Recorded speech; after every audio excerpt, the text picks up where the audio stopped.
예, 안녕하세요. 예, 반갑습니다. 예, 부산에서 왔습니다. 목소리는 서울말씨인데 부산에서 사역하고 있습니다. 저희 남편이 아주 유명한 분홍 목사라고 치면은 나오는 유명한 목사님이시고요.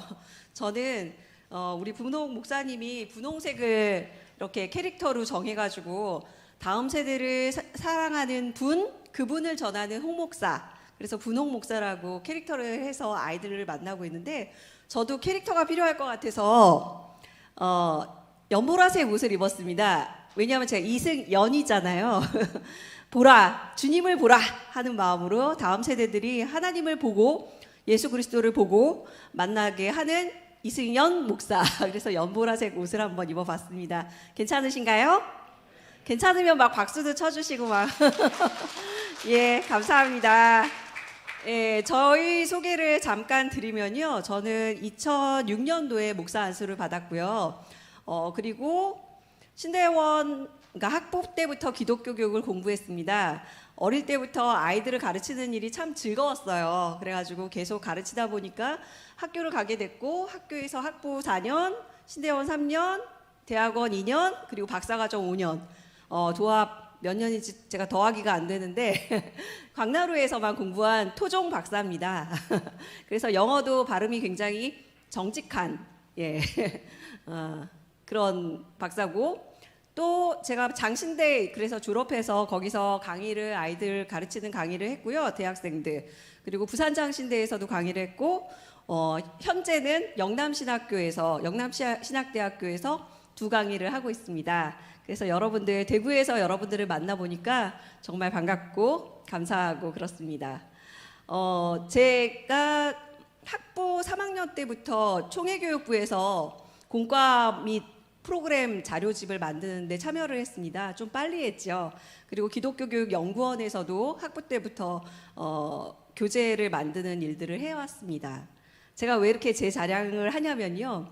그런데 가장 제가 좋아하는 그러니까 뭐 목사라고도 부르시고 교수라고도 부르시고 사모님이라고도 이제 부르시고 하는데 제가 제일 좋아하는 명칭, 제일 어려운 명칭은 사실 엄마입니다. 예, 열심히 공부하고 열심히 달려왔지만 자녀를 키우는 것만큼 세상에 가장 힘든 일은 없었습니다. 제가 학부 때 학교를 다니고 있는데 학교에 플랜카드가 걸렸어요. 저보다 연배가 많으신 신대원 언니가 결혼을 해서 아이를 낳았나 봐요. 그래서 아이를 낳은 걸 축하해 주려고 플랜카드가 딱 하고 걸렸어요. 봤더니 뭐라고 써 있었냐면 공부가 제일 쉬웠어요 라고 써 있더라고요. 예, 그걸 보고서 저는 웃으면서 아유 공부가 쉽기는 애보다 공부가 더 쉽나? 그런 생각을 했거든요. 근데 실제로 제가 교만한 마음에 MA 그러니까 대학원까지 해가지고 학부 4년, 신대원 3년, 7년에다 9년을 한 번도 제가 휴학을 안 하고 달려왔습니다. 어떻게든 빨리 박사가 되고 싶은 마음이 있었어요. 어린 마음에. 그래서 열심히 공부하고 12월에 논문이 통과되고 1월 4일 날 큰아이를 낳고 2월에 졸업을 했어요. 대학원을. 근데 그때부터 이제 헬게이트 오픈이 시작되면서 그렇구나. 예, 기독교 교육을 글로만 배웠구나 내가. 그런 생각이 참 많이 들더라고요. 그러면서 굉장히 그전까지는 교만이 하늘을 찔렀어요. 근데 아이 둘을 키우면서 특별히 저희 둘째를 낳고 나서 세상에 다 이렇게 착한 아이들만 있는 게 아니구나. 저희 어디 가서 얘기하시면 안 됩니다. 저희 둘째 얘기는 저희와 여러분과 저와의 비밀인데 태어날 때부터 사춘기, 태어날 때부터 변성기였어요. 그래서 어떤 이렇게 개를 키우는 집에 가면 써 있잖아요. 물지 않아요, 해치지 않아요, 뭐 짖지 않아요 이렇게 써 있는데 저는 정말 사람에게 그걸 붙여야지 되지 않나 하는 생각이 들 정도로 물어요, 해쳐요, 짖어요 이렇게 해둘 정도로 아이가 굉장히 거칠었어요. 어릴 때부터. 그래서 제가 내가 무슨 태교를 했길래 이럴까 이런 생각이 많이 들었거든요. 근데 공부한 거 이상으로 아이를 키우면서 정말 많이 회개도 하고 배운 것을 다시 재점검하면서 그나마 여러분 앞에 선 지금 저희 아이들이 이제 곧 둘째가 고3이니까 거진 성인이 되어가는 이 시점에서야말로 비로소 조금 그래도 좀 다행이다. 그래도 20년을 넘게 아이들을 키워본 경력 때문에 그래도 서남교회에서 불러주셨구나 그런 생각이 듭니다. 이론이 아닌 실천으로서 교수나 목사가 아닌 엄마로서 신앙교육에 대한 이야기를 여러분과 주먹에서 눈물이 날 정도로 눈에서 막 땀이 날 정도로 실전으로 배운 이야기들을 한번 나눠보도록 하겠습니다. 자, 그리고 이 자리에 앉아 계신 모든 분들을 보니까 저보다 부모로서의 경력도 굉장히 높아 보이시고 제가 존경하는 마음으로 여러분과 함께 제가 가르쳐 드린다는 것보다 함께 이야기를 나눠보고 정말 서로 좋은 시너지를 내는 그런 시간이 되었으면 좋겠습니다. 모두가 성인이다 보니까 내가 지금 여기 와서 가르치는 걸 배운다라기보다는 서로 나눈다. 애환을 나눈다. 그런 마음을 가지시면 참 좋을 것 같습니다. 그래서 첫 번째 포문을 열면서 여러분들에게 질문을 하나, 강의안을 받으셨죠? 네, 질문이 하나 던져져 있습니다. 저는 이 다음 세대들도 그렇고 대학에서 가르칠 때 괄호를 되게 좋아해요. 왜냐하면 안드로메다로 정신이 갈 수가 없어요. 괄호를 채워야 하니까요. 그죠? 그래서 괄호가 조금 있습니다. 귀찮으시더라도 함께 생각해 보시면 좋을 것 같은데요. 다음 세대는 뭐다? 다음 세대를 한마디로 표현한다면 뭐라고 얘기할 수 있을까요? 여러분 마음속에 가슴에 담겨져 있는 한마디. 다음 세대를 떠오르면 떠오르는 단어 뭐가 있을까요? 네? 이해. 미래. 네. 제가 마스크 때문에 잘 안 들려가지고요. 예, 다음 세대 하면 미래. 네, 또 어떤 게 떠오르시나요? 자연스럽게 한번 얘기를. 틀리는 게 없잖아요, 저희는. 그죠? 내 생각이 다 하잖아요. 예, 또 뭐 말씀해 주시고 싶은 거 있나요? 희망. 우리 서남교회의 희망이 보이네요. 다 꽃길 같아요. 네, 또 뭐가 있을까요? 우리 파란 옷을 입은 어린이가 대답해주고 싶은 것 같은데. 행복. 어떡해. 예, 사랑스러워요. 행복. 또 양파. 네, 까도 다른 아이가 나오는 것 같죠? 네. 그래도 여기까지는 굉장히 꽃길이에요. 제가 볼 때는. 여러분 마음속에 있는 다음 세대는 꽃밭 같아요. 예, 또 네? 잘 안 들려요. 죄송해요. 시작. 시작. 죄송해요. 제가 귀꾸니 형이. 시작. 예, 시작. 또 뭐가 있을까요? 두려워하지 마시고 소리를 내주시면 우리가 같이 강의를 만드는 거니까요. 예, 남의 거 대신 얘기해 주셔도 돼요. 굳이 두려워서 얘기를 안 하시는 분이 있을 수 있으니까. 예, 또 뭐가 있을까요? 또 비전. 네, 비전. 그래도 우리 서남교회 분들은 정말 좋은 꽃길 같은 이야기들을 많이 해주시는데요. 저는 다음 세대 그러면 떠오르는 단어가 여기 써 있죠. 뭐죠? 네, 선교지. 대구랑 부산이랑 별 차이가 없더라고요. 그 복음화율이. 지금 부산 같은 경우는 그래도 많이 올라와서 12%, 13% 정도를 본다고 합니다. 그 도시에서. 그런데 전국적으로 보면 20%, 25% 이렇게 생각하잖아요. 그렇게 보면 대구나 부산이나 복음화율이 굉장히 낮아요. 그죠? 그런데 우리 교회에서 우리 아이들이 차지하는 비율은 몇 퍼센트 정도 될까요? 10%, 20% 그 정도 돼요. 많은 교회가. 우리 서남교회는 어떤지 모르겠지만 부산의 많은 교회들이 보면은 10%, 20%가 다음 세대 비율이에요. 많이 해야지 20%. 예. 그러니까 굉장히 적은 거죠. 보고마율이 10%라고 따졌을 때 10%에서 20%면 몇 프로죠? 2%죠. 많이 따졌을 때 2%라는 거죠. 그러니까 2%면 선교학 하신 분들은 아실 거예요. 그 정도면 뭐라고 얘기하냐면 미전도 종족이라고 합니다. 미전도 종족. 그러니까 지금 우리 한국교회가 굉장히 열심히 선교를 하셨어요. 지금도 하고 있고 코로나 때문에 막혀 있긴 하지만 열심히 선교를 했습니다. 그래서 전 세계의 많은 곳에 정말 미국 다음으로 선교하는 나라가 되었어요. 그런데 중요한 것은 안방에서 우리의 다음 세대들이 선교지가 되었다는 안타까운 사실이에요. 근데 그거를 어른들은 인식을 하고 있을까요? 못하고 있을까요? 잘 못하고 있어요. 괜찮겠거니, 어떻게 되겠지라고 생각하고 넋놓고 있어요. 그게 가장 큰 문제죠. 선교지가 여기 있는데 여기에 선교지를 바라보지 못하는 거예요. 그래서 누가 그러시더라고요. 중고등부 아이들, 특히 중학생 아이들을 뭐라고 하는지 아십니까? 외계인이라고 합니다. 예, 얘네들은 말이 안 통해서 제가 뭔 말을 하는지 모르겠기 때문에 외계인이란 말을 합니다. 그런데 그러면 교사들은요? 중등부 가르치는 교사들, 중고등학교 애들 가르치는 교사들을 뭐라고 할까요? 외계인 선교사라고 합니다. 그만큼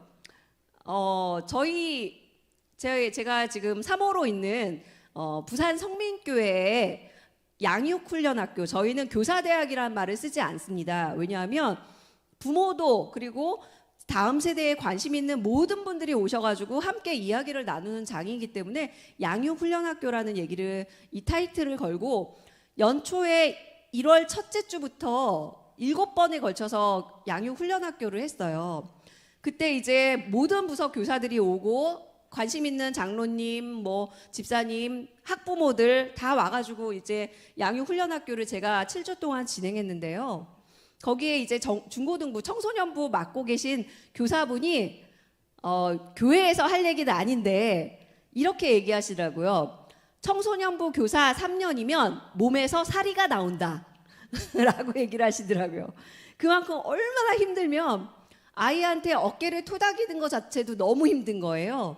가까이 가서 말을 하면 밥 먹었니? 잘 지냈니? 이게 끝이에요. 아무런 얘기도 하지 않는 그 아이를 향해서, 말이 통하지 않는 아이를 향해서 마음을 여는데 3년이 걸려서 그렇게 얘기를 하신 거예요. 그래서 유치부 아동부는 꽃길을 걷는 것이다 라고 얘기를 하시며 청소년부 교사는 3년이면 사리가 나올 정도로 아주 죽겠다고 막 이게 이를 악물다물고 얘기를 하시더라고요. 그 정도로 다음 세대에 대해서 참 힘든 시기를 보내고 있어요. 근데 왜 그럴까 하는 생각을 또 한 번 합니다. 그 아이들의 현실을 보면 그럴 수밖에 없어요. 대구도 그렇고 전국적으로 모든 아이들이 20살까지만 살 것 같은 이 사회적인 분위기. 몇 년 전에 양육훈련학교라는 그 프로그램을 저희 교회에서 할 때 유명한 드라마가 있었습니다. 그 드라마의 OST 제목이 We All Right였어요. We All Right 이러면서 나오는 거 기억하시나요? 예, 입시 전쟁을 벌이고 있는 아이들의 얘기였어요. 그 중에서 살인 사건도 일어나고 막 끔찍한 얘기들이 사건이 사방팔방에서 터지는 그런 사건이었어요. 근데 정말 감사하게도 저희 교회 교사들, 양육훈련학교에 참여한 부모들, 장로님들은 그런 세상이 있냐고 저에게 물으시더라고요. 모르셔서. 근데 저는 서울에 있을 때 제가 부산 내려온 지 만 3년이 넘었거든요. 6년이 넘었거든요. 이제 7년 차인데 서울에 있을 때 강남에요. 대치동에 사시는 어느 목사님이 그러시더라고요. 아파트에 아이들 시험 기간이 되기 한 달 전에 종이가 붙는데요. 공고가. 시험 기간이니까 조용히 하라고. 그리고 한 일주일 전 그러니까 그 한 달 전에는 내부 인테리어도 하면 안 돼요. 예, 지금 수능이잖아요. 거기는 숨만 쉬고 사실 거예요. 모든 것이 다 수능에 맞춰져서 사는 이 세상. 그 세상 속에서 아이들은 숨도 못 쉬고 살아가고 있어요. 그러니 아이들이 아프고 힘든데 교회 와서 선생님이 물어보면 대답하고 싶을까요? 머리 흔들면 안 되잖아요. 영어 단어 날아가니까. 그런데 어떻게 아이들이 살아갈 수 있을까요? 그런데 교회는 어떤가요? 그 아이들을 품어주고 있나요? 아니면 마치 정거장에 들려서 주유하고 돌아가는 사람이 절대로 거기 주유소에 남아있지 않듯이 내쫓나요? 대부분 아이들이 와가지고 교회에서 있지 않고 바로 집에 갑니다. 물론 코로나라 요즘은 당연시 되고 있지만 코로나 전에도 마찬가지였어요. 부산은 더 심해서요. 아동부, 청소년부, 영유아부 예배가 9시였어요. 근데 그게 10년, 20년, 30년, 50년, 100년 전통적으로 늘 교회 학교가 그렇게 했기 때문에 시간대를 바꾸지 않는 거예요. 그런데 물론 아이들이 뭐 학원을 가고 싶어가지고 빨리 해달라 뭐 이런 경우도 있지만 대부분 아이들에게 물어보면 9시는 새벽 기도입니다. 우리 아이들에게 9시는 새벽 기도예요. 저희도 9시에 저희 집이 바로 교회 옆이었거든요. 사택이라. 5분도 안 걸려서 눈곱만 띄고 달려가면 되거든요. 근데 9시를 못 맞춰요. 제가 발로 차고 막 별짓을 해도 애들이 못 일어나서 거의 정말 예, 주먹 다짐이 늘 주일 아침마다 있었어요. 그리고 하다 못해서 저희가 9시 정각에 아이들이 오면 청소년부 아이들 버거킹 와퍼 주니어를 10개를 전시를 해놓습니다. 그리고 사진을 찍어서 아이들에게 전송을 합니다. 선착순 10명. 그랬더니 간신히 10명이 와요. 간신히. 그중에 저희 식탐 많은 저희 둘째도 있었어요. 예. 근데 정말 새벽 기도예요. 너무 힘들어서 그래서 그거를 보다 못해서 2008년부터 바꿨습니다. 11시로. 아이들도 어른들만 그 소중한 시간 제일 좋은 프라임 타임을 누릴 권리가 있는 게 아니라 아이들도 그렇다. 그래서 11시로 옮겼습니다. 그러자 다행히 사람이라면 10시에는 일어나더라고요. 예, 다행히. 물론 더 자는 아이도 있습니다. 사람이 아니문이다 뭐 이러면 안 되겠지만 예, 간신히 그래도 11시까지는 오더라고요. 그래서 그런 변화들, 다음 세대가 어떤지에 대한 이해가 너무 부족한 분들이 많으세요. 근데 우리 선암교회는 그래도 아이들을 사랑의 눈으로 바라봐 주셔서 미래와 희망과 행복과 양파는 약간 호불호가 있지만 또 익히면은 양파가 달짝지근하잖아요. 예, 좋습니다. 시작과 비전이라는 우리의 다음 세대들이 정말 이런 모습이 되기까지 우리 교사들이 정말 헌신하고 사리가 나올 정도로 고생하셔서 이 정도로 된 거잖아요. 여기 보니까 유치부 교사 혹시 손 들어주시겠어요? 유치부? 예, 이분들은 또 손을 잘 못 들어요. 애들이 자꾸 어깨에 매달려요. 막 치대고 매달리고 그래서 애들 이름도 있다고 우리 목사님 그러시더라고요. 피로와 만성 피로. 예, 그런 애들 달고 살고. 아동부는 어떠십니까? 아동부 교사. 네, 아동부 교사. 예, 아동부 교사 손 내리시고. 그러면은 청소년부 교사. 예, 청소년부 교사. 예, 좀 되시고. 그다음에 나머지 또 관심 있으셔서 오셨습니다. 예, 관심. 또 무슨 부서가 있나? 청년부, 대학부? 예, 예, 비율이 그래도 골고루 오셨네요. 관심과 사랑과 애정이 있어서 이렇게 오신 것 같은데요. 자, 그러면 이제 우리들의 생각을 또 한번 들여다보려고 합니다. 두 번째 질문입니다. 기독교 교육하면 떠오르는 단어. 기독교 교육. 뭐가 떠오르십니까? 기독교 교육. 한번 또 써볼게요. 우리가 생각하는 기독교 교육. 신앙교육. 그럼 뭐가 떠오르실까요? 이게 깊이 생각하면 절대 안 됩니다. 우리가 논문 쓸 게 아니기 때문에 깊이 생각하지 마시고 떠오르는 그냥 단어, 이미지 이런 것들을 한번 얘기해 주시면 좋을 것 같아요. 예, 누가 저를 좀 도와주시겠습니까? 사랑. 그러면 사랑도 좋은데요. 보이는 걸로 한번 얘기해 주시기 바랍니다. 기독교 교육하면 떠오르는 물건이나 사물이나 공간이나 사람이나 뭐 이런 거. 뭐가 떠오르시죠? 네? 성경 공부. 그렇죠. 예, 성경 공부. 감사합니다. 성경 공부. 또 뭐가 떠오르시나요? 십자가. 또 찬양. 예. 또 뭐가 있을까요? 교사? 네, 교사. 또? 네, 애정하는 달란트 잔치. 예, 달란트 잔치. 저희 애들이 굉장히 열심히 해가지고 왜 이렇게 열심히 달란트 잔치를 참여하느냐 그랬더니 열심히 모아서 흥청망청 써보려고요. 이랬던 저희 큰애가 어른이 되었네요. 예, 달란트 잔치. 또 뭐가 있을까요? 행복했던 여러분들의 과거를 빨리 떠올리시고 생각해 주세요. 네? 뭐라고요? 노방 찬양, 노방 전도 같은 거, 노방 찬양. 예. 좀 해보신 분 같네요. 예. 또? 네. 아우, 좋죠. 여름 성경학교. 아, 무더운 여름이 왔다. 기다리던 성경학교. 친구와 손목 잡고 교회로. 예. 또? 아, 예. 크리스마스 선물 곧 다가오는데요. 뭐 받고 싶으세요? 예. 크리스마스 선물. 또? 동그란 거 있잖아요. 동그란 거 이런 거. 아이고 제가 아주 동그라미를 제 얼굴 같은 거. 뭐 이렇게 꾸미기도 하고. 그쵸? 부활절 계란. 예. 이런 것도 떠오르고 또 뭐 떠오르시나요? 네. 요즘은 잘 안 하지만 저도 참 문학소녀로서 문학의 밤. 예, 밤을 지새우며 진짜. 예, 또 성탄절. 예, 선물만 있는 게 아니죠. 성탄절. 예. 또 뭐가 있을까요? 떠오르는 거. 우리 파릇파릇한 우리 학생 뭐라 합니까? 신앙교육하면 떠오르는 거. 자꾸 이러시면 제가 막 이렇게 인상착의 딱 찝습니다. 예.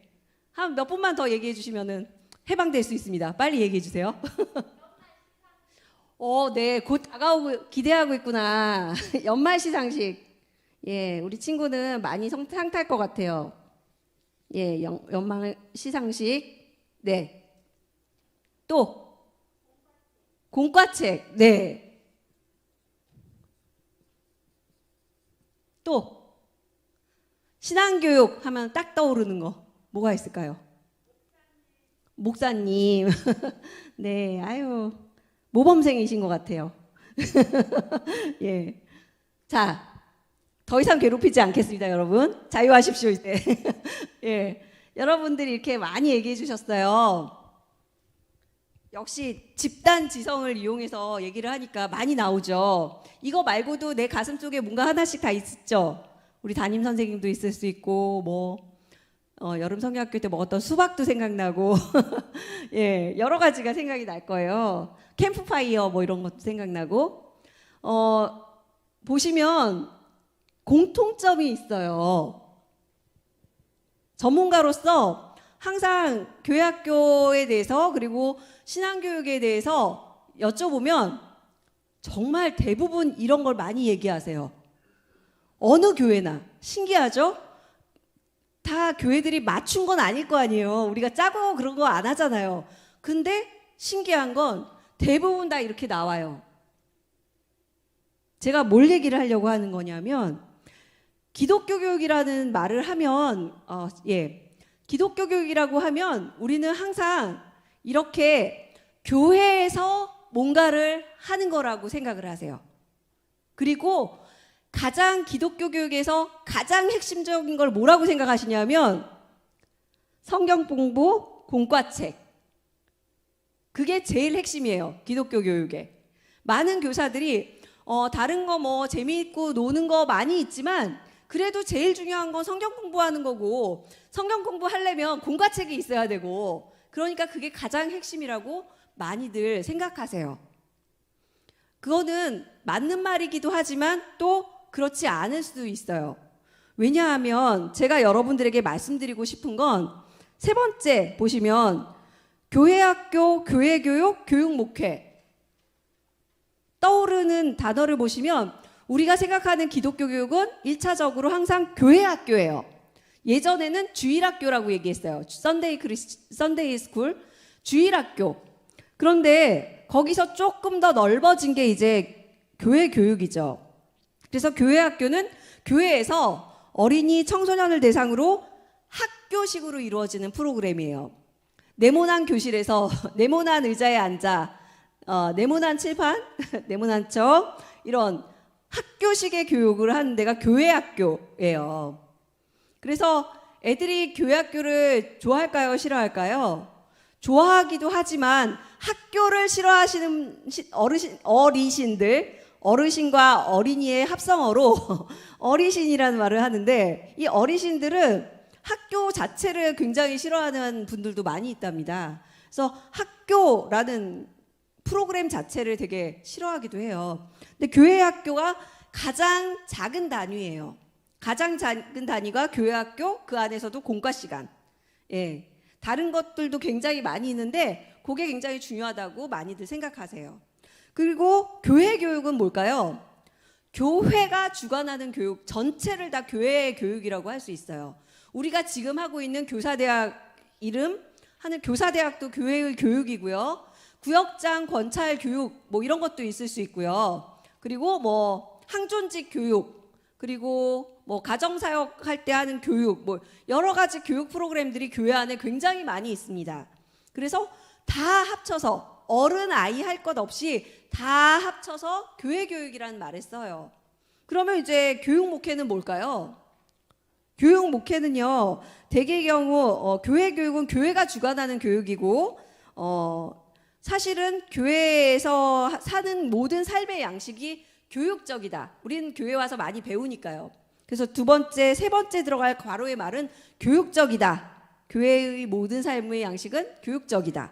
그리고 밀러라는 분은 교회 자체가 교육하는 교사다. 예, 교사다. 그리고 저희가 장로교 통합측이잖아요. 장로교의 창시자인 칼빈이 했던 말은 뭐냐면 교회가 신자의 어머니다. 이렇게 얘기를 했어요. 키워내는 어머니다 라고 얘기를 했어요. 그러니까 교회에서 하는 모든 것들이 대부분 교육적이죠. 그런데 왜 제가 교육 목회라는 말을 한 가지 더 꺼냈냐 하면 보면은 교회마다 어른을 대상으로 하는 거는 목회고 아이들을 대상으로 하는 건 교육이다. 이렇게 자꾸 이분법적으로 생각을 해요. 그러다 보니까 담임 목사님은 어른들을 위한 목사님이시고 부서 아이들은 전도사님이나 부서 전도사님 목사님의 몫이고 이렇게 나누는 경향이 있다는 거예요. 근데 그렇지 않다는 거죠.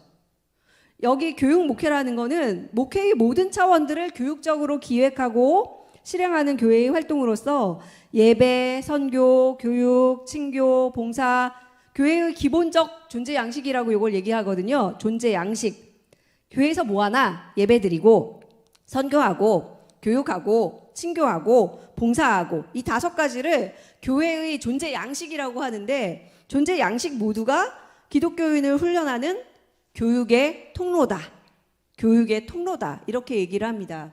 그러니까 어떻게 보면 우리 부서, 유치부면 유치부, 아동부면 아동부, 청소년부면 청소년부, 뭐 이렇게 우리 부서만 생각하면 어떻게 보면 그거는 원룸 사이즈인 거예요. 그런데 교육 목회다 하면 에버랜드, 롯데월드 이렇게 굉장히 넓은 평수를 차지하는 놀이 공간이 되는 거예요. 그래서 제가 항상 말씀드릴 때 여러분들이 생각하는 게 너무 따뜻하고 좋지만 조금 영역을 넓힐 필요가 있다. 그래서 우리 교회에서 하는 모든 것이 다 교육적인 것이고 그래서 기독교 교육의 한 영역이다. 그러니까 아이들은 교육받아야 하고 어른은 목회의 대상이 되고 이게 아니라 다 같이 신앙 안에서 교육 목회적 차원에서 돌봄을 받아야 하고 교육받아야 한다. 그래서 우리 부서만이 아닌 원룸이 아닌 제가 노량지 고시촌 사진 같은 거 이런 거 보여드리면서 이렇게 좁게 우리가 기독교 교육을 생각하고 있습니다 라고 말씀드리거든요. 그게 아니라 에버랜드, 롯데월드 더 나가서 저는 제 꿈이 이제 디즈니 월드를 가보는 건데요. 미국 플로리다에 있대요. 디즈니 월드는 놀이동산이 5개인가 6개인가 있대요. 그 동네에 5개인가 6개인가 놀이동산이 플렉스 막 펼쳐져 있는데, 예, 거기 한번 가보고 싶더라고요. 우리의 신앙교육이 그렇게 넓어졌으면 좋겠어요. 그러려면 어떻게 해야 할까요? 교회뿐만이 아니라 더 넓어져야겠죠, 사실은. 코로나로 인해서 아이들이 온라인 교육을 많이 받습니다. 그러면 어디에 더 많이 있나요? 집에 더 많이 있습니다. 집도 굉장히 중요한 기독교 교육의 장인 거예요, 이제는. 그래서 예전부터 저는 기독교 교육 학자로서 가정이 정말 중요합니다. 가정 예배 드리세요. 라고 얘기해도 콧방귀를 끼던 분들이 이제 코로나가 터지니까 정말 이러다가 다음 세대들 다 고사되는 거 아니야? 신앙교육 집에서도 해야겠네. 라는 생각들을 이제 많이 하고 계세요. 그래서 저는 개인적으로 다음 주에 코로나에 대한 대책도 말씀드리겠지만, 코로나가 터짐으로 인해서 신앙교육도, 신앙의 유산도 부익부 빈익빈의 시대가 왔다.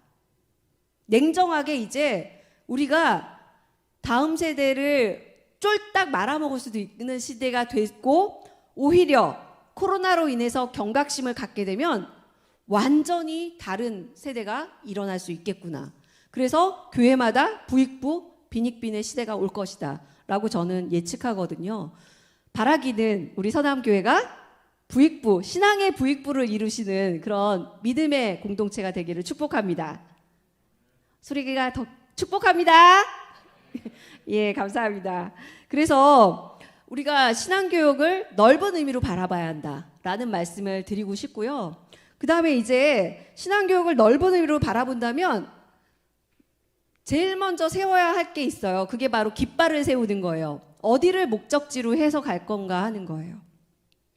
넓게 보고 멀리 보고 이제 달려야 되잖아요. 그런데 아무데나 달려갈 수 없잖아요, 우리가. 성경에 말씀하시는 것처럼 향방을 잃고 달려가면 아무리 잘 달려도 의미가 없잖아요. 그래서 제일 먼저 해야 될 게 이제 목적을 설정하는 겁니다. 목적. 교육은 목적이 필요합니다. 일반 교육도 마찬가지로 목적이 굉장히 중요하다는 얘기를 합니다. 오죽하면 닐 포스트만이라는 굉장히 유명한 미디어 학자이자 사회학자였던 이분이 이런 말을 했어요. 목적이 상실된 교육은 종말로 치달을 수밖에 없다. 여기서 말하는 목적은 영어로 END, end예요. 끝이라는 뜻이죠. 끝. 예. 끝까지 가야 있는 게 목적이잖아요. 그래서 end라고 그래요. 근데 end를 잃어버리면 어떻게 된다고요? end라고요. 끝이라고요. 쉽죠? 저는 영어 단어도 제가 토종이라 쉬운 것만 말씀드립니다. 끝을 잃어버리면 끝이 나는 거예요. 목적을 잃어버리면 종말이 온다. 이 말은 어려운 것 같지만 요 한 단어만 기억하시면 좋을 것 같아요. end. 끝이다. 목적이 그만큼 중요하다는 겁니다. 그런데 많은 교회에 가보면 교육계획서를 이제 연말에 준비하죠. 근데 전도사님, 목사님들이 준비하는데 선생님들도 그렇고 목사님, 전도사님들도 그렇고 목적이란 것이 이 끝까지 가야 되는 건데 대부분 목적이 뭐냐면 우리 교회 학교가 지금 한 30명 모이니까 배가가 되자. 이게 목적이에요. 숫자는 목적이 아닙니다. 예. 근데 많은 경우 한국 교회가 숫자를 목적으로 삼고 달려왔어요.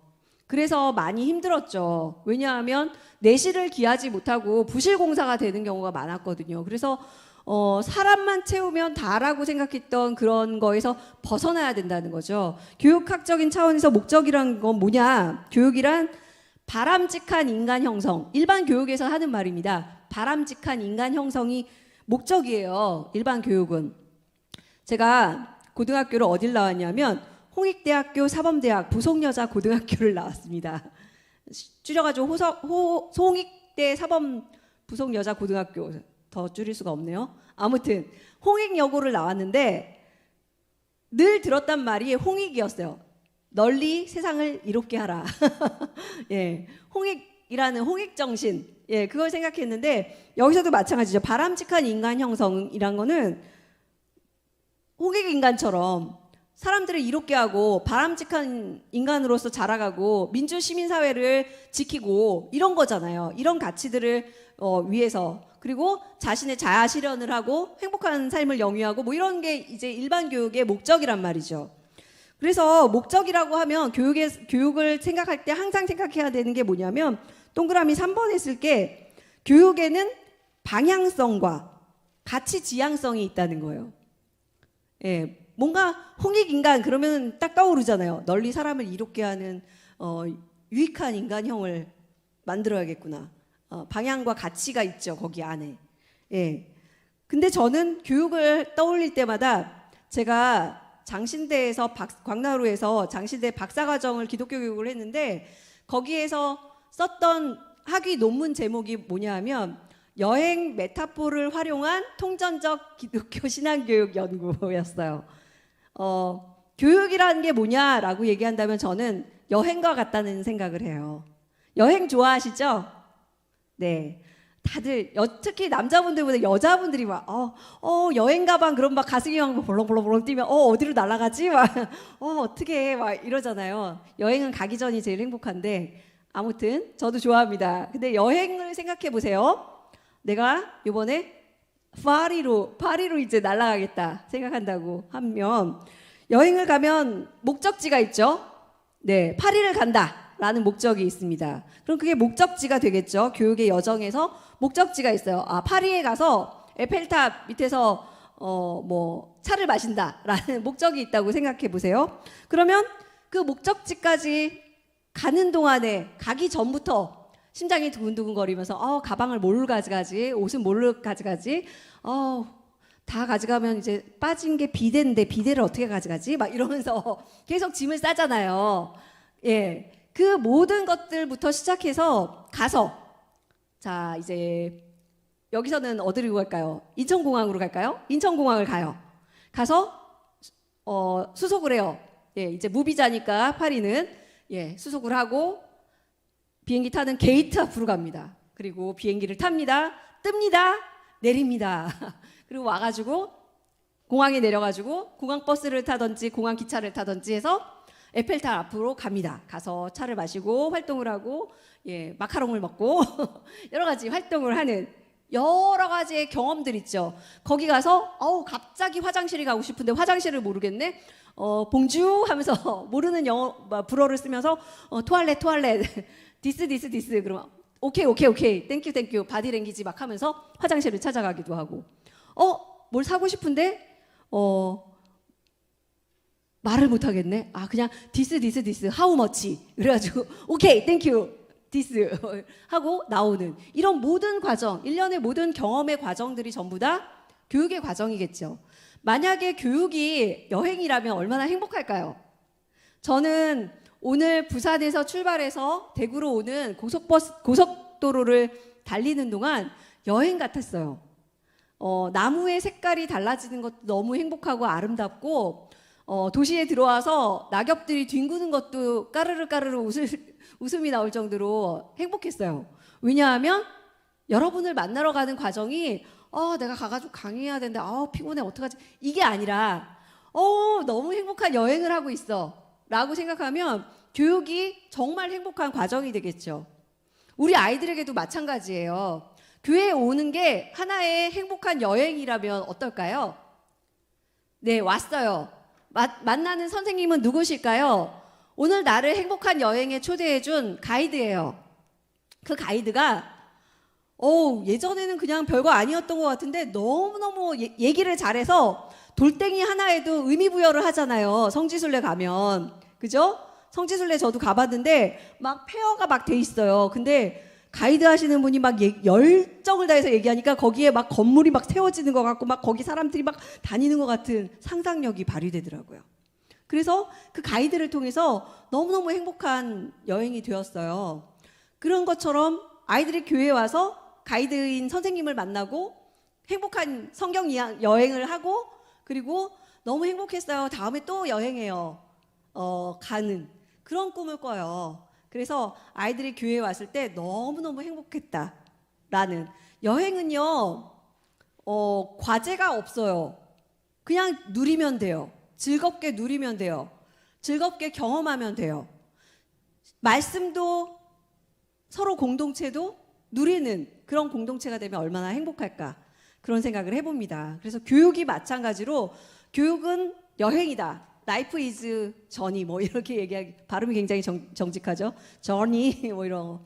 예, 여행 삶이 여행이듯이 우리의 교육이 여행과 같은. 그래서 교사들이 예전에는 공과를 100% 다 잘 진행해서 잘 전달해야지 좋은 교사라고 생각을 했어요.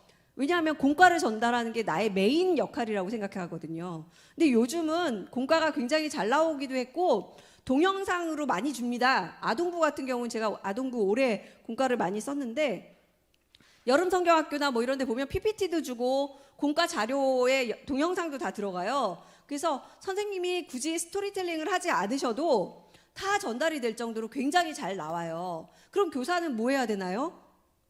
같이 그 여행을 즐기는, 그래서 아이가 그 여행에 잘 참여할 수 있도록 도와주는 가이드 역할을 해주시면 돼요. 그리고 그 아이를 위해서 기도하고 사랑하고 행복한 시간을 함께 나누는 그런 시간들이 되었으면 참 좋겠다. 그래서 그러면 훨씬 더 우리가 하는 신앙교육이 너무 비장하지 않아도 되고 그럼에도 불구하고 행복한 과정이 되겠죠. 그러면 이제 기독교 교육이란 뭘까? 기독교 교육의 목적을 한번 생각해 보면 5번째 보시면요. 기독교 교육은 하나님 나라 백성. 제가 섬기고 있는 교회가 부산 성민교회거든요. 거룩한 백성, 성민. 하나님 나라 백성을 만드는 거고요. 그리고 신약의 말로 하면 예수 그리스도의 뭘까요? 제자. 네. 제자를 양육하는 것을 목적으로 한다고 할 수 있습니다. 그래서 말씀을 한번 보시면요. 구약의 말씀 하나랑 신약의 말씀 하나를 제가 괄호를 만들어서 넣었어요. 참고로요. 여러분 이 수업이 끝나고 나서 맨 마지막에 과제가 간단하게 나와 있습니다. 거기에 빈칸을 채우시면 되고요. 1번, 2번도 빈칸에다가 간략하게 써주시면 돼요. 그래서 끝나고 나서 제가 핸드폰 번호를 여기다 남겨놓을 텐데 숙제를 제 핸드폰으로 이 3장을 찍어가지고 저한테 보내주시면 뭘 드릴까요? 선물을 드립니다. 꼭 기억하세요. 선물 받으셔야죠, 여러분. 수료를 하려면 2번 강의를 들으셔야 하고 꼭 선물을 받으셔야 합니다. 그러니까 첫째 장, 둘째 장, 셋째 장을 사진으로 찍어서 카톡으로 저에게 보내주셔서 인증해 주시면 감사하겠습니다. 자, 그래서 2번째 장으로 이제 넘어갑니다. 얼마 안 남았어요, 여러분. 예. 2번째 장 보시면요. 말씀 한번 채워볼게요. 여러분, 너무 쉬운 말씀이라 다 아실 거예요. 말씀을 찾으셔서 컨닝하셔도 되고요. 외우시는 분들도 많으실 텐데요. 한번 같이 읽어보도록 하겠습니다. 준비, 이스라엘아부터 시작. 들으라, 우리의 하나님 여호와는 오직 유일한 같이 여호와시니 너는 마음을 다하고 뜻을 다하고 힘을 다하여 내 하나님 여호와를 사랑하라. 오늘 내가 내게 명하는 이 말씀을 너는 마음에 새기고 내 자녀에게 부지런히 가르치며 집에 앉았을 때에든지 길을 갈 때에든지 누워있을 때에든지 일어날 때에든지 이 말씀을 강론할 것이며 너는 또 그것을 내 손목에 메어 기호를 삼으며 내 미간에 붙여 표로 삼고 또 내 집 문설주와 바깥문에 기록할지니라. 신명기 6장 4절에서 9절 말씀입니다.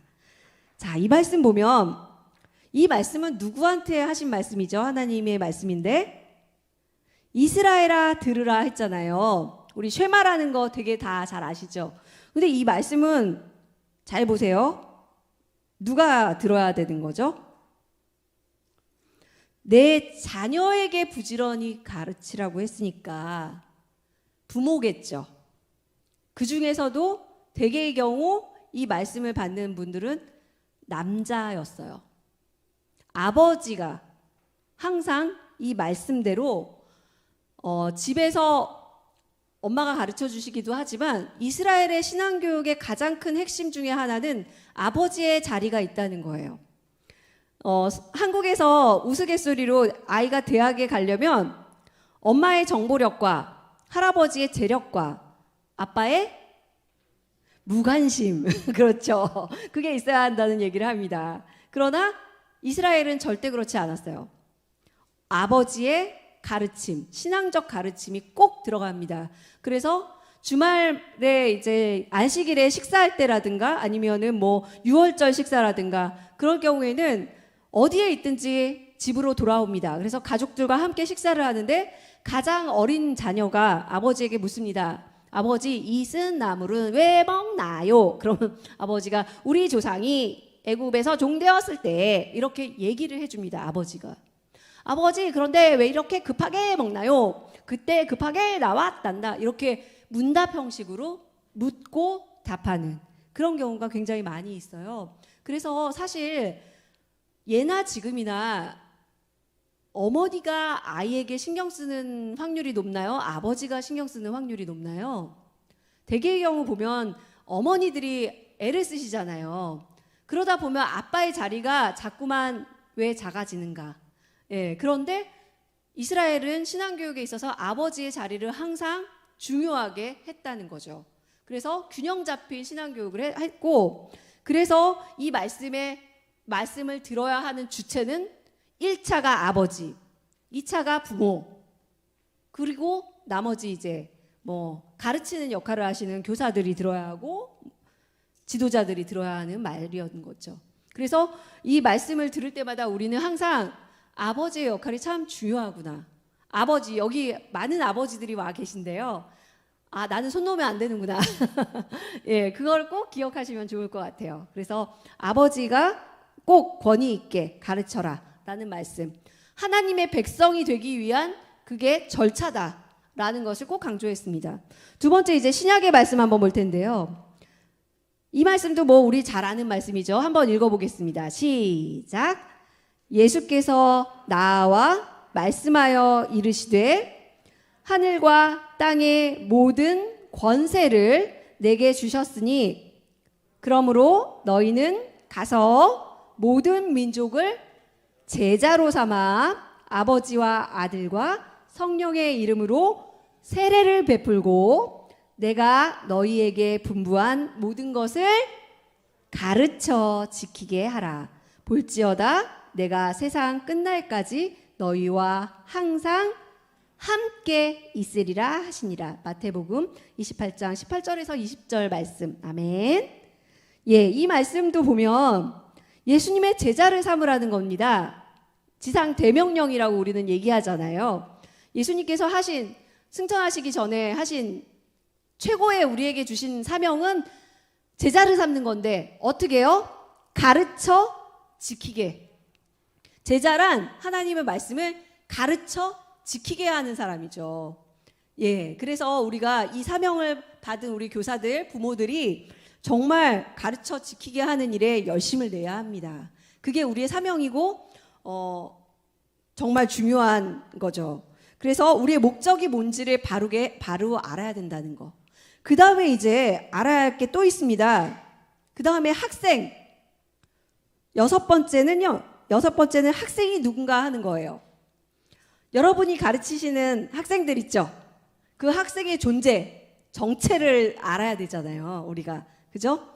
학생은 누군가, 학생이란 누구인가. 첫 번째, 학생이 누구인지를 좀 알려면 적어도 인간에 대해서 좀 알아야 합니다. 인간이 어떻게 나서 자라가면서 성장하는지에 대해서 알아야 되는데요. 그걸 도와주는 이론을 우리는 심리학에서 이제 발달 이론이라고 많이 얘기합니다. 인간은 태어나서 죽을 때까지 성장하며 성숙하며 발달하거든요. 그래서 발달에는 뭐 여러 가지 의미가 있지만 발달 이론에는 첫 번째 동그라미를 보시면 인간이 평생 성숙해가는 과정에 있다는 것을 알려준다. 발달 이론은 평생 성숙해가는 과정에 있다. 멈추는 게 아니라는 거죠. 발달 이론을 우리가 공부해보면 오늘은 시간 관계상 발달 이론들을 세부적으로는 못 보지만 간략하게 볼 텐데요. 거기서 얘기하는 여러 가지 발달 이론들의 핵심은 사람은 죽을 때까지 성장한다는 거예요. 성숙해야 되고 성장해야 된다는 거예요. 그게 과제라는 거예요. 그래서 2번 따라서 평생 배우는 위치에 있는 모든 사람은 학생이다. 평생 배우는 위치에 있는 모든 사람은 학생이다. 자, 여기에 우리는 다 포함됩니다. 왜냐하면 평생을 살아가고 있고요. 모든이니까요. 모두가 다 그래서 학생이라는 거죠. 자, 그러면 우리가 학생이다라고 생각을 일단은 전제를 깔고 시작합니다. 몇 가지 발달이론 간단하게 여러분들에게 소개시켜드리면 삐아제라는 분이 계십니다. 삐아제 하면 또 이게 시계 좋아하시는 분은 시계로 아시는 분이 계신데 삐아제라는 인지심리학자가 있는데요. 이 삐아제는 인지구조 발달론을 연구한 분이세요. 근데 이분이 하신 얘기가 뭐냐면 아이들과 성인의 이 생각하는 인지 방식이 사고 방식이 질적으로 전혀 다르다는 거예요. 질적으로 전혀 다르다. 그러니까 어른들 같은 경우는 어른들은 추상적인 생각을 할 수 있어요. 예를 들면 뭐 학교에서 누군가를 왕따시키면 안 되고 그 다음에 뭐 걔네 부모가 혼낼 수도 있고 학폭위가 열릴 수도 있고 그 다음에 이게 빨간 줄이 가면 내가 평생 뭔가를 할 때 문제가 생길 수 있을 것이다 라는 거 어른들은 그 모든 프로세스를 생각을 할 수 있잖아요. 근데 어릴수록 그런 프로세스를 생각을 못하고 일을 저지르죠. 왜냐하면 추상적인 사고가 약하기 때문에 그래요. 예를 들면 신앙에서도 마찬가지예요. 애들 모세의 떨기나무 사건을 아이들에게 들려주었어요. 그러면 유치부 아이들 같은 경우는 질문을 합니다. 유치부 아이들한테 얘들아 모세가 왜 떨기나무를 보고 신발을 벗었을까? 그러면 뭐라고 대답하죠? 우리 같으면 뭐라고 대답하죠? 하나님이 계신 곳이고 거룩한 곳이니까 신을 벗었다. 이렇게 많이 얘기하잖아요. 그죠? 제가 뭐 틀린 말 한 거 아니죠? 예. 근데 애들은 뭐라고 대답할까요? 하나님은 신발 신는 걸 싫어하셔. 또는 모세의 신발이 낡아서 그래. 뭐 이렇게 생각해요. 직관적 사고라고 하거든요. 그거를. 그러니까 보이는 대로 생각하는 거죠. 자기 중심적으로 자기 생각대로 얘기를 하는 거죠. 하나님은 신발을 싫어하시나? 모세 신발이 더러웠나? 뭐 이렇게 생각을 하는 거예요.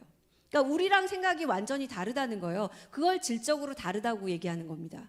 그리고 여러 가지 면에서 다 얘기할 수는 없지만 달라요. 근데 다르다는 거지 틀리다는 건 아닙니다, 여러분. 아이들의 생각을 우리가 얘기할 때 항상 자기중심적이라고 얘기해요. 내 중심적으로 생각하니까요. 예를 들면 엄마한테 엄마 생일 선물에 뭐 주죠? 자기 장난감을 선물합니다. 왜냐하면 나한테는 소중한 거니까 이 소중한 거를 엄마에게 주는 거예요. 예쁜 마음이죠. 근데 엄마는 필요할까요? 안 필요할까요? 안 필요하죠. 내 중심으로 생각해서 내가 좋으니까 내가 좋아하는 걸 엄마한테 선물하는 거죠. 그래서 이런 마음이 예쁘지만 어린아이의 마음이라는 거예요. 그래서 어른하고 생각하는 사고구조, 인식구조가 다르다. 그걸 이해하면 우리의 아이들도 마찬가지죠. 유치부 아이들, 아동부 아이들, 청소년까지도 아이들이 다 다르니까 다르다는 걸 인정하고 봐주면 훨씬 더 마음이 넓어지잖아요. 우리가 많이 하는 말 중에 하나가 뭐냐면 마음에 안 들어. 마음에 안 든다는 말이 뭘까요? 마음에 안 들어간다는 말이고 그 마음에 안 들어간다는 말은 내 마음이 작으니까 그렇죠. 예, 작으면 어떻게 해요? 늘려야죠. 넓혀야죠. 그럼 마음에 들어가죠. 그래서 우리가 성인이고 질적으로 다른 사고로 하고 추상적인 사고로 하고 성인의 사고로 한다면 마음을 넓혀야 돼요. 그래서 아이들 다음 세대들을 마음에 들 때까지 마음을 넓히시는 우리 교사들 되시기를 축복합니다. 그래서 그냥 태평양 같은 마음으로 우리 아이들을 품어 안으시는 우리 교사들, 서남교회 교사들 되시기를 축복합니다. 그리고 에릭슨이라는 이제 사회 발달론을 연구하신 분인데요. 에릭슨은 뭐라고 얘기했냐면 인간은 어떻게 성장하냐면 사회와의 상호작용을 통해서 자란다는 거예요. 어려운 말 같지만 혼자 못 산다는 소리죠. 혼자 못 성장한다. 공동체 안에서 아이는 자라야 된다. 그래서 독불장군이란 없다. 이런 얘기도 하잖아요. 공동체 안에서 자라가야 한다. 그리고 이분이 한 얘기가 평생 동안 사람들은 시기별로 이게 나눠가지고 숙제가 있다고 그랬어요. 태어나서는 기본적인 신뢰감을 숙제로 가져요. 왜냐하면 아이들이 태어났을 때 엄마가 먹을 거 잘 주고 입을 거 기저귀 잘 갈아주고 안아주고 이러면 세상은 좀 살만하구나. 말은 안 하지만 느끼겠죠. 그런데 막 엄마가 먹을 것도 안 줘. 기저귀도 똥 쌌는데 막 1시간씩 안 갈아줘. 울어 제끼는데도 안 돌봐줘. 이러면 이 더러운 세상 내가 살아야 되나. 애들이 말은 안 해도 이렇게 느낄 수 있다는 거예요. 그래서 기본적인 신뢰감을 아이들이 태어나서 한 2살까지는 그걸 가져야 된다는 거예요. 그게 숙제예요. 그 아이의 숙제. 그러면 청소년기에는 어떨까요? 청소년기에는 자아 정체성이라고 얘기를 해요. 정체성이란 게 뭐죠? 네 정체가 뭐냐 라고 얘기하잖아요. 내 정체를 찾는 거예요. 누가 얘기해준 내 정체가 아니라 내가 찾은 내 정체를 찾는 게 청소년기의 과제예요. 그러면 어떻게 해야 될까요? 그 전까지는 선생님, 목사님, 저희 애가요 초등학교까지는 신앙생활 열심히 했는데요 중학교 가더니 교회도 안 나온다고 그러고 하나님이 어디 계시냐고 그러고 미치겠어요. 죽고 싶어요 선생님, 목사님. 막 저한테 그렇게 얘기하시는 분들, 엄마들 많으셔요. 그럴 때마다 제가 뭐라고 말씀드릴까요? 어머나 올 것이 왔군요 라고 얘기할까요? 그것도 중요하지만 제일 먼저 저는 그분에게 하는 얘기는 어머니의 아이는 지극히 정상입니다. 왜냐하면 뭔가 반항심이 생기고 청소년기에 그러면 그게 그 아이가 그 과제를 해결하기 위해서 내적인 스트러글을 하는 거예요. 근데 어른들이 보기엔 말 잘 듣다 얘 왜 이래? 미친 거 아니야? 이렇게 생각을 하는 거죠. 그러면서 힘들어지는 거죠. 말을 안 들으니까. 근데 그게 지극히 정상이라는 거예요. 청소년기에 지극히 정상적으로 그런 과정을 거치면서 나의 신앙을 찾아가지 않으면 청년기에 힘들고요. 작년 어른 40, 50이 되어도 그걸 못 찾아서 방황하는 분들이 많으세요. 왜냐하면 청소년기에 너는 공부나 해, 공부. 나중에 대학 가서 나중에 고민해도 돼. 맨날 미루다 보면요. 평생 미루게 되고 그러다 보면 자기 걸 못 찾고 방황하는 인생이 돼요. 그래서 물론 저도요. 이렇게 얘기하는 저도요. 저희 아들 둘 키우면서요. 제가 아까 주먹에서 눈물이 났다고 그랬잖아요. 주먹에 왜 눈물이 나겠어요? 저거 한 대를 예. 눈에서 왜 땀이 났겠어요? 주여 미치겠습니다. 막 이러면서 눈물이 났겠죠. 그죠? 정말 그런 과정을 겪으면서 그래도 그나마 알게 되는 것은 공부보다 더 중요한 건 신앙이구나. 신앙이 바로잡히지 않으면, 신앙의 정체성을 찾지 못하면 정말 힘들겠구나. 그런 생각 정말 많이 들어요. 그래서 청소년기 지나서 청년기가 되고 장년이 되어서도 80대 할머니 엄마의 고민은 아직도 장가안간 우리 아들의 신앙. 그런 경우 정말 많이 있습니다. 여러분, 그런 고민을 하지 않기 위해서, 우리 다음 세대가 건강하게 자라기 위해서 지금 반항하는 것을 보면서 웃으며, 눈물이 나지만 웃고 있지만 눈물이 난다.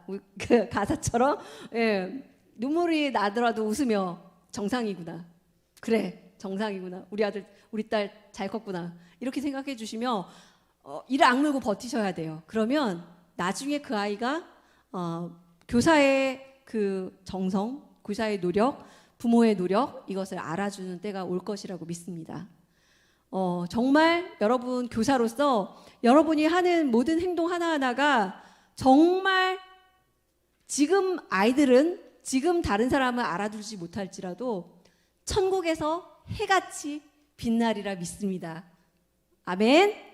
예, 여러분 정말 소중한 일에 눈물을 흘리며 애를 쓰고 계신 거예요. 그것을 주님께서 갚아주실 것이며 정말 해같이 빛나게 하실 것이라 믿습니다. 여러분이 남겨야 하는 가장 소중한 가치이죠. 그 다음에 이제 파울러라는 신앙 발달 이론을 말하신 분이 뭐라고 얘기하냐면, 신앙 성숙, 우리 신앙이 성숙하다 얘기하잖아요. 저분은 신앙이 진짜 좋아. 뭘 보고 얘기하죠? 대개는 교회 안 빠지고, 헌금 잘하시고, 봉사 잘하시고, 찬양 열심히 하시고, 기도 엄청 오래 하시고, 이러면 신앙이 좋다고, 말씀 잘 알고, 막 찬양 몇 장 다 외워. 그러면 신앙이 좋다고 생각하는데, 그러나 더 중요한 가치가 있다는 것을 알려주었어요. 그게 뭐냐면 신앙의 성숙이 인간 성숙이랑 같이 간다. 그건 뭔 말이죠? 신앙이 되게 좋다고 하지만 인간적인 성숙이 덜 되어서, 저희 전에 아주 오래전에 교회에 권사님 한 분이 별명이 범퍼카셨어요. 이리쿵 저리쿵 막 부딪히셔서. 근데 막 기도는 막 10시간씩 하고 철야하시고 막 그냥 막 화그냥 막 그냥 막 열심히 하셨어요. 그러니까 사람들이 다 뒤에서 신앙 되게 좋은 것 같은데 왜 이렇게 자꾸 상처 주는 말만 하고 막 그래 막 이랬거든요. 근데 공부를 하면 할수록 느끼는 것은 신앙이 좋다라는 것은 인격이 성숙하다와 같이 간다는 거예요. 그래서 항상 우리가 지향해야 하는 걸 알아야 되잖아요. 아직 저도 되게 더러워요, 성질이.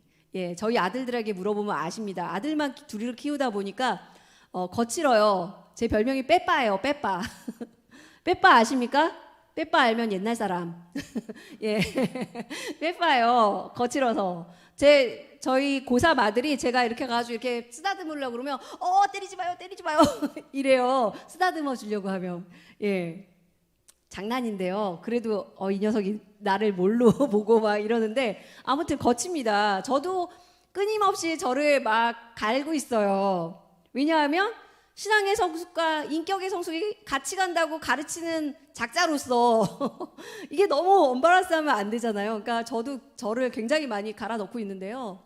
항상 노력해야 되는 것 같아요. 신앙의 성숙과 인격의 성숙이 같이 간다. 라는 걸 이제 파울로가 얘기했고, 그래서 6번, 동그라미 6번, 결국 우리 모든 인간은 학생이잖아요. 그죠? 학생으로서 이 학생의 이상향은 누구시죠? 그렇죠. 우리가 늘 가장 모범 답안, 예수 그리스도를 닮는 것이다. 주님을 닮아가는 데까지 나아가는 게 우리의 학생으로서의 목적이고 학생으로서의 지향점이죠. 말씀을 한번 겸손한 마음으로 한번 읽어보겠습니다. 시작.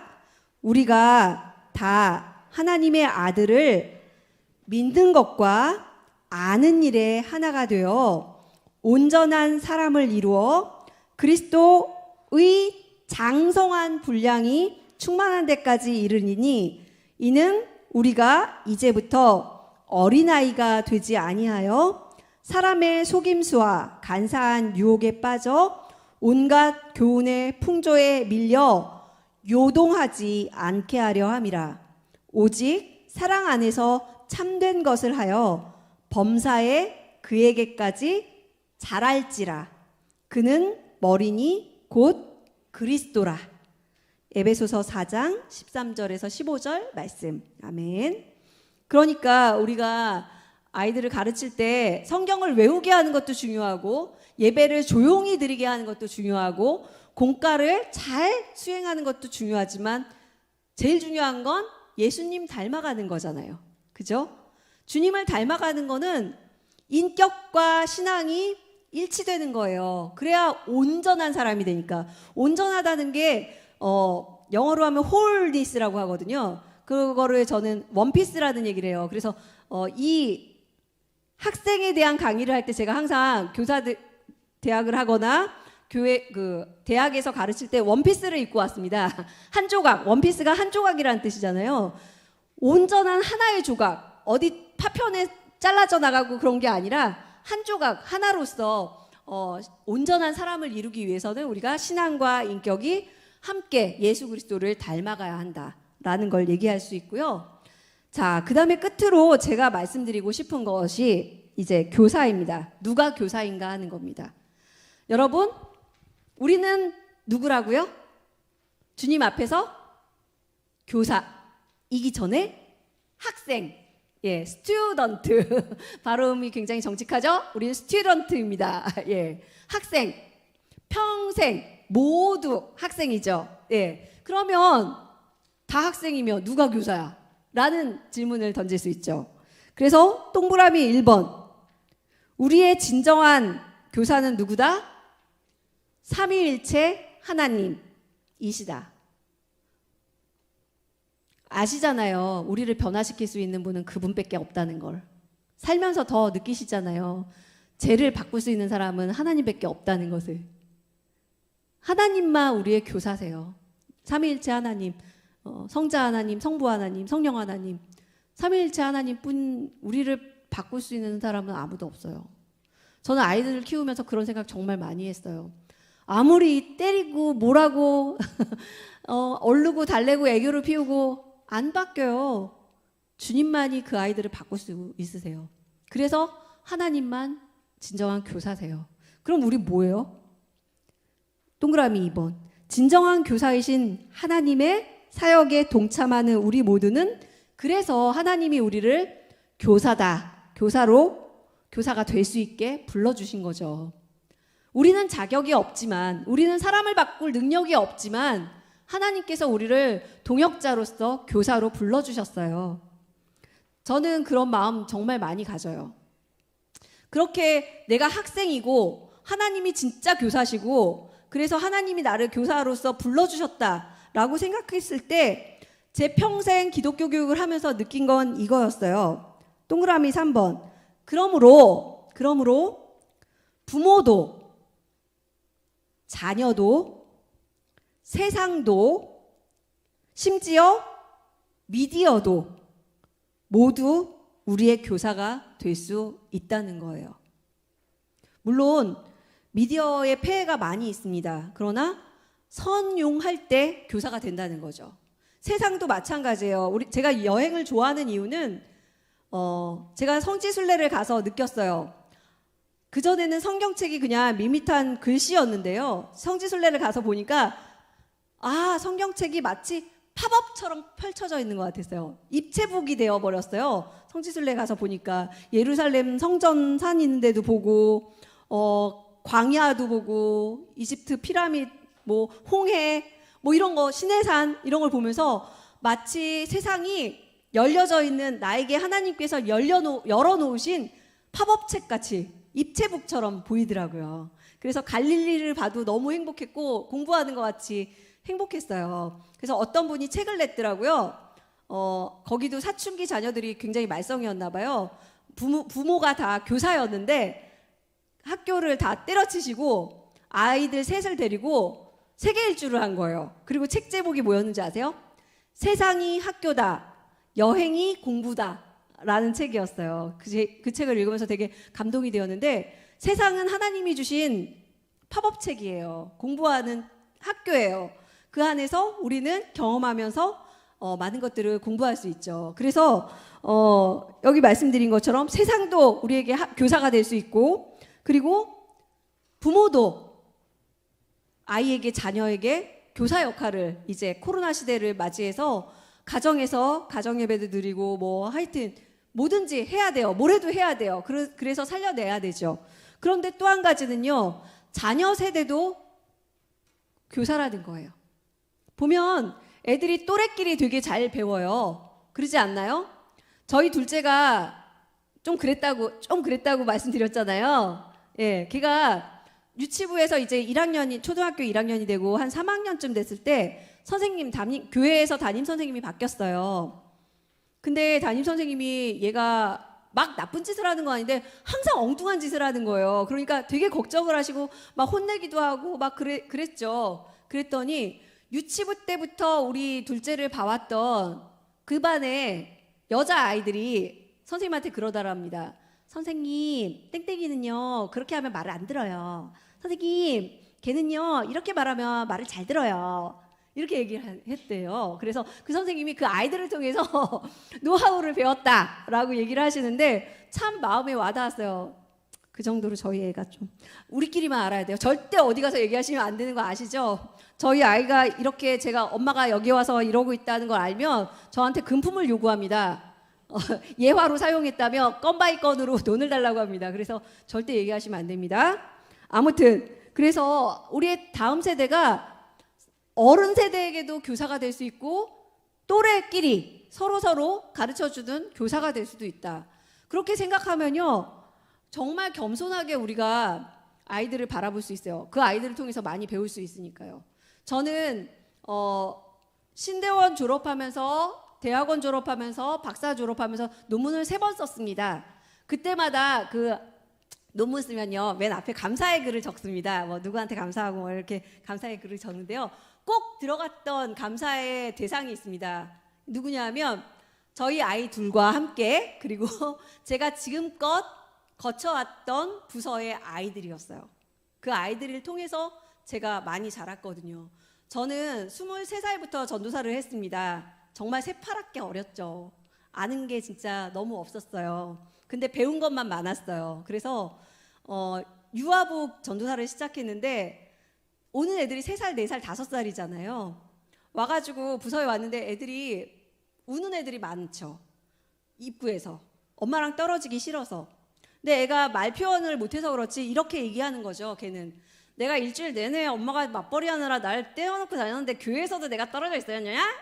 이런 거죠. 이런 표정으로 저를 바라보고 있는데 저는 거기다 대고 뭐라고 했을까요?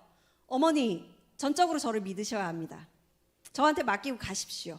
막 이랬어요. 근데 그게 얼마나 아이한테 큰 상처였을까. 나중에 되게 많이 회개했어요. 그리고 제가 아이를 낳아서 애들이 많이 어렸을 때 아동부를 맡았을 때였어요. 저희 아이들이 아동부가 되기 전이었죠. 그러니까 아동부 아이들을 잘 몰랐어요. 근데 저희 교회가 좀 컸어요. 그때 맡은 교회 부서가. 그래서 아동부 전체가 교사까지 해서 한 300명 정도가 2박 3일 수련회를 딴 데 가가지고 하게 된 거예요. 근데 제가 어떻게든 알차게 교육을 시키려고 정말 촘촘하게 계획을 세워가지고 그냥 막 뺑뺑이를 막 말씀을 어떻게든 잘 가르치려고 했어요. 저는. 근데요, 애들이요 첫날 지나니까 막 선생님 코피가 나요 막 이러면서 오고 막 저 좀 누워 있으면 안 될까요? 막 이러더라고요. 그때 알았어요. 아이들은 쉬면서 해야 된다는 것을. 그 전에까지는 몰랐어요. 진짜 글로만 배워가지고. 그래서 그때 또 아동부 아이들을 대상으로 또 회개 많이 했고요. 뭐 점점 계속 회개가 늘어나기는 했어요. 아무튼 그래서 항상 우리가 생각해야 하는 것은 경험하면서 서로 알아가면서 교사도 부모도 자녀도 세상도 미디어도 나를 둘러싼 모든 존재들이 다 나를 가르치는 교사의 역할을 하는구나. 하나님께서 나에게 보내주신 천사와도 같구나. 그런 생각이 참 많이 들었습니다. 여러분 곁에 있는 교사는 누구입니까? 여러분의 천사는 누구입니까? 예. 걔 때문에 막 주먹에서 눈물도 나고 막 이렇게 눈에서 땀도 나고 막 그러시죠? 예. 여러분을 성장시키시는 정말 좋은 교사예요. 정말 좋은 천사예요. 예. 그분들을 통해서 우리도 크고 그분들도 크고, 예. 그 생각을 참 많이 하게 됐고요. 그리고 이제 4번 보시면 그래서 기독교 교사란 뭐 확실한 정체성과 맡겨주신 사명감과 정체성이 있어야 되거든요. 예, 정체성과 사명에 대해 열심을 내는 주체성을 가지고 학생들이 자신의 삶의 자리에서 하나님께 대한 신앙의 신념들을 적용하고 실천하게 하는 능동적인 반응과 결단을 할 수 있도록 동기를 부여하고 자극하는 역할을 감당하는 하나님의 부르심을 받은 사람이다 라고 장황하게 썼기는 했지만 결론은 그거죠. 내가 교사하다. 그리고 열심을 내서 그 사명을 다한다. 라고 생각하는 자세. 이게 제일 중요하다. 라는 말을 장황하게 썼고요.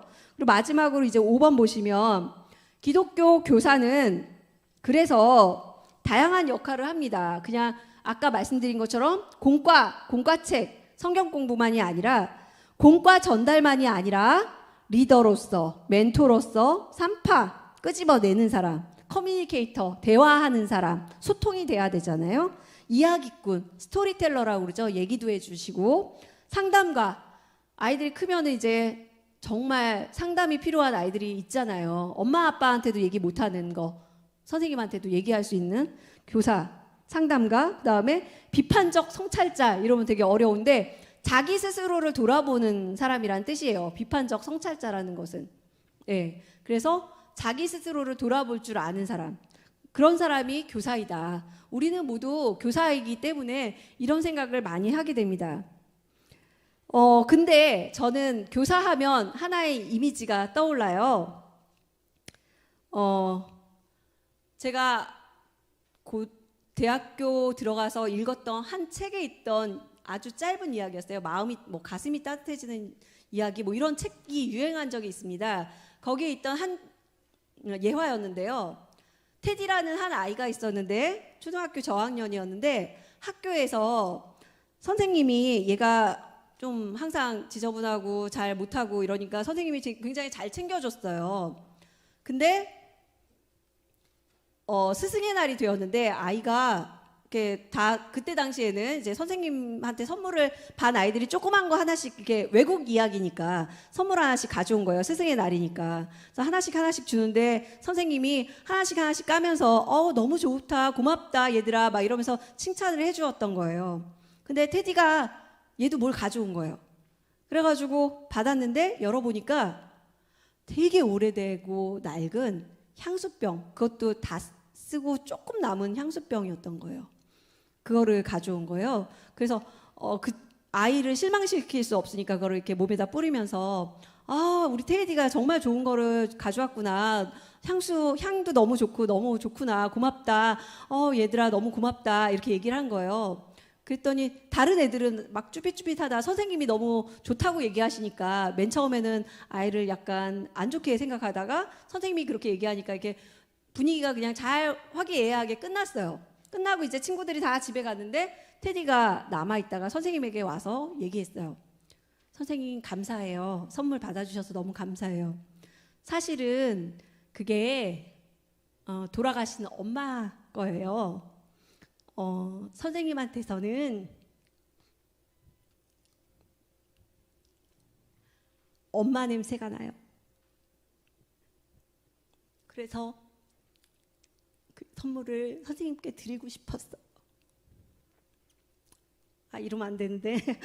그래서 그 선생님은 다시 깨달았죠. 그 아이가 어머니를 최근에 잃었구나. 그런데 그래도 학교를 열심히 다녔구나. 그리고 나를 엄마로 생각하고 이 소중한 엄마의 유품을 나에게 줬구나. 그 생각을 한 거예요. 그래서 그 선생님은 결국은 평생 그 아이의 엄마 역할을 했어요. 그 남자아이의 엄마 역할을 하고 그 아이가 결혼하는 것도 보고 그랬죠. 20살 갓 된 기독교 교육 학도로서 읽었던 그 이야기가 아직도 제 가슴 속에 항상 남아 있어요. 교사란 누구일까 할 때마다 엄마 냄새가 나는 사람이다. 아이들을 바라볼 때마다 내가 사랑하는 나의 자녀다 라는 생각을 참 많이 해요. 그래서 누군가 저에게 기독교 교육이란 무엇이냐 한마디로 얘기한다면 기독교 교육이란 무엇이냐 라고 얘기한다면 저는 이렇게 자신 있게 얘기하고 싶어요. 어떤 연예인이 그런 말을 했더라고요. 입양이라는 말을 했어요. 입양은 가슴으로 낳은 내 아이다. 저는 기독교 교육적인 차원에서 우리의 다음 세대는 입양이에요. 믿음으로 낳은 내 아이예요. 그렇게 바라본다면 내 마음에 들지 않는 아이가 없더라고요. 다 사랑스럽고 다 예쁘고 그냥 존재 자체로 귀하죠. 그래서 저는 늘 말씀드려요. 교회 학교에 오는 아이 중에서 누가 모범생일까요? 네, 오는 애가 모범생이에요. 와 있는 아이가 장학생이에요. 최고예요. 와서 있는 그 자체만으로도 너무너무 사랑스럽고 소중한 존재라는 걸 우리가 늘 느꼈으면 좋겠어요. 그래서 우리가 교사로서 부모로서 아이들을 바라볼 때마다 왜 저거밖에 안 되지? 커서 뭐가 되려고 그러다. 건강하게만 자라다오 했더니 진짜 건강하게만 자랐네? 이렇게 생각하지 마시고 내가 믿음으로 낳은 내 아이구나. 내 몸에서 엄마 냄새가, 아빠 냄새가 날 때까지 그 아이를 사랑해주고 품어주고 안아주어야지 라는 마음 가지시면 정말 우리 서남교회는 어마어마하게 변화가 일어날 것 같아요. 바라보는 시각으로 인하여. 그래서 여러분이 맡은 아이들이 정말 단 한 명이라도 행복한 신앙인으로 자라난다면 여러분의 사명은 다한 것입니다. 그래서 오늘 기억하시면 좋을 것 같아요. 교사란 누구일까? 여러분이 생각하는 교사는 누구일까? 그리고 여러분이 생각하는 신앙교육, 기독교 교육은 뭘까? 한 단어, 뭘 길게 생각하지 않으셔도 돼요. 한번 생각해 보시고 내 마음속에 다짐하는 시간 꼭 가져보셨으면 좋겠습니다. 그래서 그 다짐이 평생 가서 그 다짐이 사명이 되고 그 다짐이 여러분의 과제가 돼서 그 과제를 잘하셔서 주님 만났을 때 칭찬받는 우리 서남교회 모든 교사들 되시기를 축복합니다. 예, 수고하셨습니다.